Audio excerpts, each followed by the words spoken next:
පිංගුතුනි යසෝදරා මහරහත් තෙරණියට වන්දනා කළොත් විශේෂයෙන් කාන්තාවක් ඇගේ දහසකුත් පව් ගෙවි යනවා. එච්චර අනුභවයි යසෝදරා උත්තමාවියට කරන වන්දනාව. සාමාන්‍යයෙන් මේ යසෝදරා රහත් තෙරණියට වන්දනා කරන්න හැමෝටම අවස්ථාව දෙන්නේ නැහැ.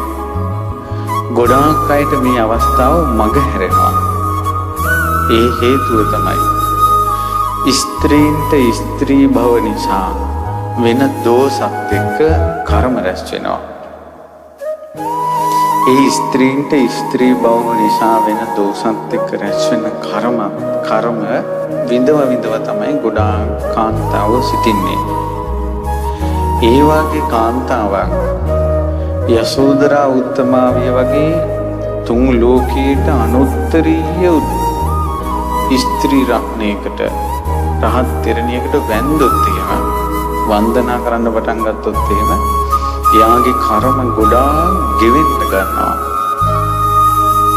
ඒ නිසා සාමාන්‍යයෙන් යසෝදරා රහත් තෙරණියට වන්දනා කරන්නට කෙනෙකුගේ හිත එහෙම ලේසියෙන් පහළ වෙන්නේ නැහැ. අද වුණත් මේ වන්දනාවට එන්න ගොඩාක් දෙනෙක් බලාගෙන ඉන්න ඇති, මග හැරෙන්න ඇති. ඒක තමයි පුදුමය. යසෝදරා මහරහත් තෙරණිය නිසා දෙව්ලොව ගිය ගොඩාක් පිරිස හිටියා. යසෝදරා මහරහත් තෙරණිය නමින් රජගහනුවර මහා ස්තූපයක් හැදුවා. යසෝදරා මහා සෑය කියලා. ඒ යසෝදරා මහා සෑය නිසා ඒ සෑයට වැඳලා පුදලා ගොඩාක් කාන්තාවෝ දුක්ගිනි නිවා ගත්තා.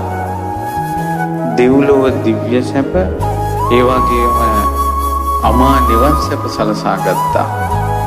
ඒ පින්වන්තයෝ මේ ලෝකෙන් නැති වෙච්ච ගමන් යසෝදරා මහා සෑය අතුරුදහන් වෙලා ගියා. අදටත් රජගහනුවර යසෝදරා මහා සෑය තියෙන්නේ කොහෙද කියලා කවුරු